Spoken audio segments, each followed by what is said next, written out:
Fala pessoal, tudo bem? E o Latino veio contar algo aí na internet, olha que tá dando o que falar. Mas antes pessoal, eu vou pedir para vocês deixar o like de vocês e também, ó, aqui ó, quando eu apertar no like vai aparecer Hypar.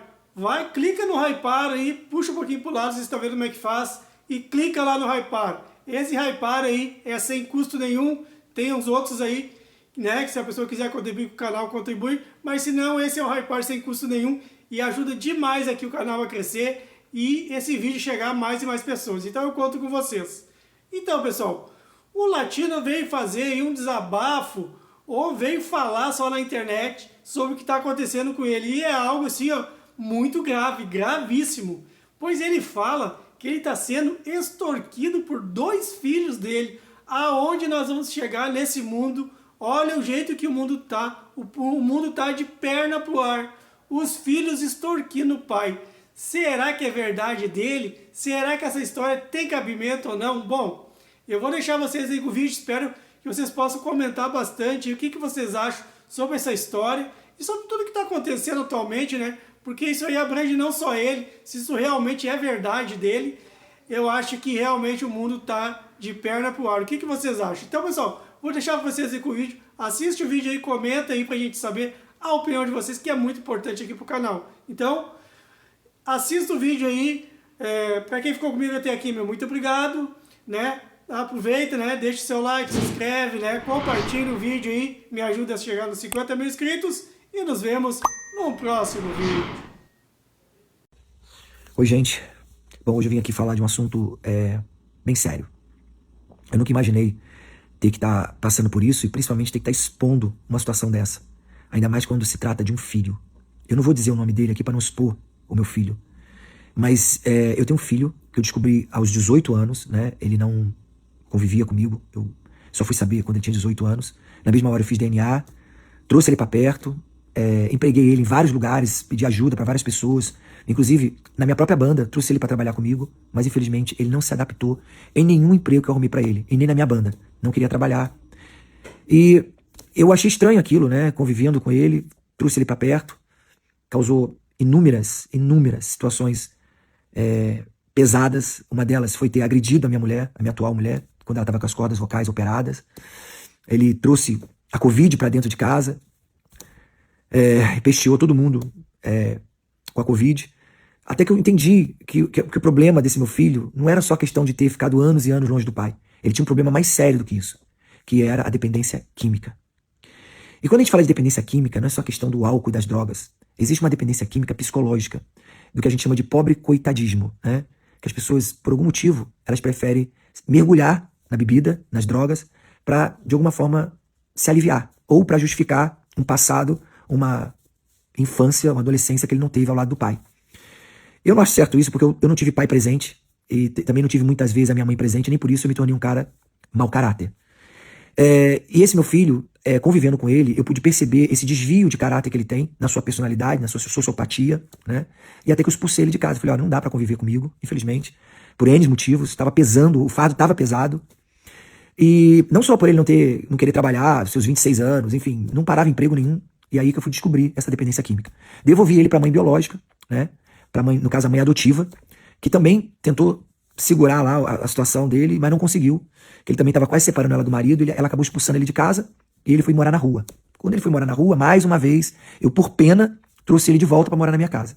E aí ele causou inúmeras situações pesadas e desconfortos aqui em casa, que eu não podia segurar mais ele aqui, né? Eu não podia estar ensinando o menino a dormir todo dia, meio-dia, acordando, trocando a noite pelo dia, sem querer estudar, sem querer trabalhar.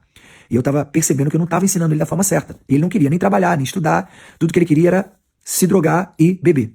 Até que eu não aguentei mais. Fui lá, liguei pra mãe biológica dele, conversei com ela, e aí ela foi, mais uma vez, falou, não, vamos tentar ajudar mais uma vez. Poxa, eu acho que dessa vez vai, vou levar ele pra igreja, vou tentar ver o que a gente consegue pra tentar salvar essa alma, que é uma alma que, infelizmente, tá destruída pelo alcoolismo. Ela pegou esse meu filho, levou pra Mato Grosso. Eu, inclusive, financiei a saída dele pra lá. A gente montou um quarto com violão, com computador, com tudo que tinha direito, pra ele tentar se transformar num homem maduro, profissional e ajuizado. Ela empregou ele numa lanchonete que ela tinha lá, né? Mas, infelizmente, não deu certo. Ele queria chegar meio-dia pra trabalhar, pra sair às 4 da tarde, não tinha empatia pela mãe, não tinha empatia pelas coisas que tinha que fazer em casa, até que ela descobriu que ele estava, mais uma vez, bebendo, enchendo a cara, guardando as garrafas de vodka debaixo da cama dele. A gente tem N vídeo, a gente tem um dossiê inteiro sobre essa história e os problemas que esse menino causou, não só na nossa vida, mas por não deixar a gente ajudar ele. Porque tudo que a gente queria era poder ajudar esse menino, tudo.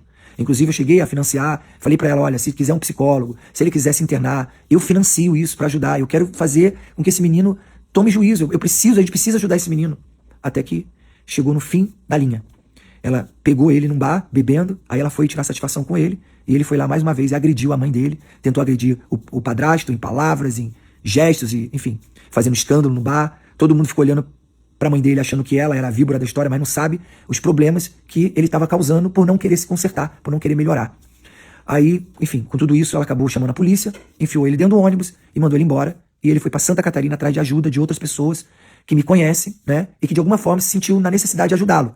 Mais uma vez, ele causou problemas e ele teve que sair dessa casa de alguns amigos nossos para tentar arrumar um emprego. Por que eu tô fazendo esse vídeo aqui para vocês? Porque eu tô cansado de ser extorquido pelo meu filho. Eu não aguento mais. Ele vivia dizendo que se ele quisesse abrir a boca para falar mal de mim, as pessoas poderiam acreditar nele, porque é um filho, as pessoas iriam acreditar no filho. E eu passei a vida inteira dando dinheiro para ele, porque eu não queria primeiro que as pessoas vissem que ele era um mau caráter, né? Porque eu não queria que as pessoas o a julgassem. E não queria que as pessoas o maltratassem, porque eu não queria que ele passasse pelo que eu passei na minha vida.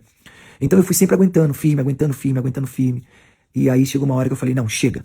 Chega, porque eu estava entendendo que eu não estava, de alguma forma, criando ele da forma que ele deveria ser criado. Que é conversar, instruir ele de arrumar um emprego, de trabalhar, de ter uma vida digna. Eu estava só financiando as loucuras. E eu estava entendendo que esse dinheiro, ao invés de ir pro sustento dele, estava indo pro álcool, pras drogas e etc.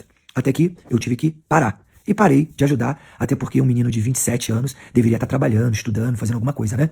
E como eu descobri ele aos 18 anos, é óbvio que eu não tive essa convivência na sua adolescência, no momento que talvez um pai fosse mais necessário. Então eu acabei absorvendo essa culpa, entendeu? E talvez seja por isso que eu fiquei financiando a vida inteira essa condição de pai à distância, que não quer ele junto porque sabe que ele é problemático, mas que de alguma forma queria ajudar.